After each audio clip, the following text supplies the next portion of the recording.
Have you ever wondered how a religion founded by a man who preached peace could lead to some of the deadliest wars in history? How could the words, "Love your enemies," coexist with the battle cries of crusaders charging into bloodshed? What makes ordinary men take up swords, burn cities, and slaughter in the name of salvation? Can faith become a weapon? Can churches become battlegrounds? Can scripture justify genocide?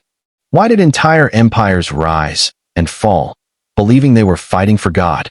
What was so powerful about these holy wars that they reshaped continents, rewrote borders, and claimed tens of millions of lives?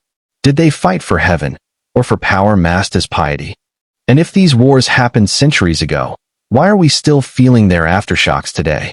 Why do political leaders still invoke crusades, religious symbols, and divine destiny when going to war?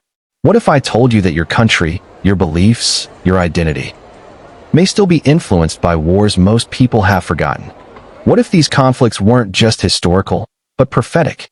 Are you ready to uncover the blood-soaked truths of Christianity's darkest battles, and the chilling ways they still control our world today? Because the third conflict we reveal in this video is not over. In fact, it may already be unfolding right where you live. It all began in 1095, when one man lit a match that would burn for nearly 2 centuries. Pope Urban II stood before a sea of warriors in southern France and uttered the words that would unleash a holy storm. Deus vult. God wills it. He promised forgiveness of sins, an eternal ticket to paradise, in exchange for one thing: blood. Not just any blood, infidel blood, Muslim blood, pagan blood, sometimes even Christian blood. And so, the First Crusade began. An army of knights, peasants, and fanatics surged eastward, not just with swords, but with sanctified fury. They weren't just chasing salvation, they were chasing gold, land, glory. Beneath the banner of the cross, marched men drunk on divine violence. When they breached Jerusalem in 1099, they didn't spare a soul. Muslims, Jews, even Eastern Christians. The blood in the streets, according to one chronicler, reached up to the ankles of the horses. This wasn't just war. It was annihilation sanctified by Scripture. And it didn't stop. For nearly 200 years, 7 major crusades tore through the Holy Land, and through Europe itself. In 1204, Crusaders, yes, Crusaders, sacked Constantinople, a Christian city, looting its churches and slaughtering its citizens. The line between holy and horrific vanished. By the time the final Crusader stronghold fell in 1291, over 1 million people were dead. Entire cities were reduced to ash. Empires broke. Faiths fractured. The world changed forever. The Crusades didn't unite Christianity, they fractured it. They deepened the East-West divide between Catholics and Orthodox Christians. They embedded centuries of mistrust between the Islamic world and the West. A wound still bleeding today. Even now, centuries later, the Crusades echo in modern politics, terrorism, and warfare. Jihadist propaganda still invokes Crusaders as a symbol of Western aggression. Far-right groups in the West proudly wear the Crusader cross. Politicians casually invoke holy war rhetoric. The Crusades may be over, but the fire they started is still burning. But if you think the Crusades were bloody, wait until you see what happened when Christians turned their swords on each other. If the Crusades were a war between faiths, the next great conflict was a war within the faith itself. It began in 1618, not with an army, but with a window. In the city of Prague, angry Protestant nobles stormed a Catholic council chamber and hurled 2 imperial officials out of a castle window. They fell 20 meters into a dung heap and survived.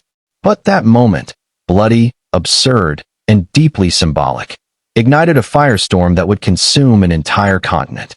What followed was one of the longest and deadliest wars in European history. Catholics versus Protestants. Emperor versus prince. Brother against brother. It wasn't just a war of soldiers, it was a war of souls. Towns were razed to the ground. Churches turned into barracks. Bible verses twisted into battle cries. Over the next 30 years, Central Europe became a living nightmare. Entire villages were wiped out. Farmlands burned. Livestock stolen. Fields untended. But it wasn't bullets or blades that killed the most. It was hunger and plague. Famine spread like wildfire. Disease swept through what war left behind. By the time it ended, more than 8 million were dead. Most of them were civilians. Germany alone lost 1/5 of its entire population. Some regions lost over half. In some places, the silence of death lasted for generations. No voices, no prayers, just scorched earth and empty homes. And what began as a war for religion became something else entirely. Foreign kings joined, not to defend the faith, but to expand their power. Armies switched sides. Alliances crumbled. The war had no heroes, only survivors. After 3 decades of blood and ruin, the fighting stopped in 1648. The Treaty of Westphalia was signed. It ended the war, but it did something else, too. It changed the way the world worked. No longer would religion alone decide the fate of nations. The idea of the sovereign state, secular, political, independent, was born. It was the death of Christendom as a unified empire, and the birth of Europe as we know it. And the Christian world? It was split forever. The scars are still visible today. In Europe, faith became quieter, more personal, more political. In America, Christianity evolved in a different direction, fueled by freedom and revival, rather than war and repression. Ever wondered why Christianity looks so different in Europe versus America? This were maybe why. A war that began with a broken window, ended by breaking the Christian world in two. But even this wasn't the end. Because the next conflict wasn't about Jerusalem. It wasn't about doctrine. It was about power, power wrapped in prayer, and vengeance dressed like virtue. And it would pit kings and queens, priests and rebels, against each other in a war that would define nations for centuries. Before the dust of the 30 Years' War had even begun to settle, another storm of blood and betrayal erupted, this time in France. The year was 1562. Across the kingdom, a quiet tension had begun to suffocate the cities. On one side were the Catholic majority, deeply loyal to Rome. On the other, the Protestant Huguenots, new reformers rising fast, seen by many as heretics, even enemies of the crown. But this wasn't a debate. It was a countdown. That countdown ended with a gunshot, fired inside a church. It triggered nearly 4 decades of war, 8 separate civil wars in one generation. Not over land, but belief. Not over borders, but the soul of a nation. But the most horrifying chapter came in August of 1572. Paris was supposed to be celebrating. A royal wedding was meant to unite the Catholic and Protestant houses. Instead, it became a bloodbath. In the dead of night, church bells rang, not for prayer, but for death. What followed was one of the most infamous massacres in religious history, the St. Bartholomew's Day Massacre. Catholics, with knives and torches, swept through the streets. Doors were kicked in. Families dragged from their homes. Men, women, even children, slaughtered without mercy. The Seine River flowed red with bodies. In just a few days, over 10,000 Protestants were butchered. Some estimates say it was closer to 30,000 across the country. Not by invading armies, but by their neighbors. France descended into tribal chaos. Cities turned into war zones. Villages were burned to ash. Entire generations were taught to fear the cross worn by the other side. This wasn't just war, it was genocide wearing the mask of faith. And yet, from this nightmare, something new began to form. People started asking questions the church had never allowed. What if belief shouldn't be enforced by the sword? What if the state should not decide the soul? By 1598, the wars ended, not with conversion, but compromise. The Edict of Nantes was signed, granting Protestants limited rights in a Catholic nation. It wasn't perfect. It wasn't peace. But it was a beginning. A beginning of something revolutionary. The right to worship without fear. The foundation of the idea we now call religious freedom. Centuries before the First Amendment was written, before church and state were ever separated on paper, that idea was born here, in the blood-soaked streets of France. A brutal war that didn't just change France. It changed the very way the world thinks about faith, power, and freedom. But the question remains, how many had to die before that lesson was finally learned? And more haunting still, have we really learned it? The blood has dried. The swords are gone. The scrolls are tucked away in museums and archives. But the war has never truly ended. Because what started in Jerusalem, what scorched the villages of Germany, what painted the streets of Paris red, it's still with us. just in different clothes. Today, the battlefields look like debate stages, newsrooms, comment sections, and Capitol steps. But if you look closely, you can still see the shadow of the Crusaders' banner waving behind the rhetoric. Religion still moves nations. It still decides elections. It still drives bombs into marketplaces and laws into courtrooms. In the United States, candidates invoke God with every speech. Some call themselves warriors for Christ. In the Middle East, extremists still justify terrorism using the memory of crusaders. Religious identity is no longer just personal, it's political, strategic, weaponized. And we keep asking, how can something sacred be used for something so cruel? But maybe that's the wrong question. Maybe the real danger isn't religion itself, but what happens when religion is hijacked by power-hungry men, when belief becomes branding, when faith becomes fuel for fear. Because that's what happened in the Crusades, in the 30 Years' War, in the streets of Paris.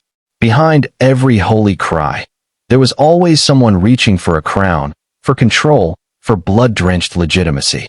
Even now, churches are being burned. Worshippers are attacked in their own sanctuaries. Political parties rise using religious slogans that promise moral order but deliver division. Nationalism in the West, extremism in the East, persecution everywhere in between. It's not new. It's just familiar. History doesn't repeat. But it rhymes.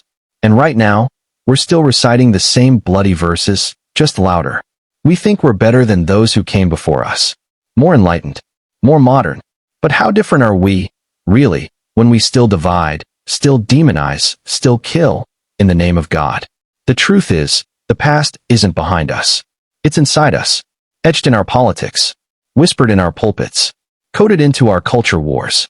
What was once done with swords is now done with speeches, with legislation, with silence. And until we learn the real lesson, we're doomed to wear new robes over old wars.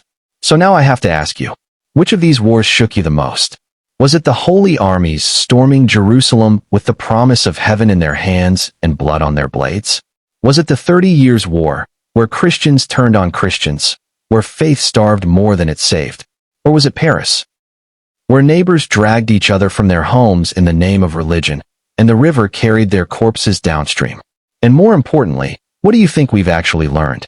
Have we grown wiser, or just better at disguising old hatred in new language? Have we truly learned from history? Or are we just waiting for the next holy war? Because one thing is clear, when faith becomes a weapon, no one is safe, not even the faithful. If this opened your eyes, if it made you feel something, if it made you think, hit that like button. It helps this truth reach more people, and more people need to hear it. And subscribe, because next week, we dive into the real story behind the Spanish Inquisition. A story even darker than you think. And trust me, you won't want to miss it. The church bell tolls, once, twice, echoing through the ruins of time. The images flicker, Jerusalem in flames, villages in Germany, starved by war, the blood-soaked streets of Paris. Each one fading, dissolving into something eerily familiar. Modern protests, burning churches, headlines screaming of persecution, of martyrdom, of nationalism wrapped in crosses. History doesn't vanish. It evolves. It shifts forms. And it waits for silence. Because the blood of history still speaks. And if we stop listening, we just might spill more of it. Fade to black. Bell tolls one last time.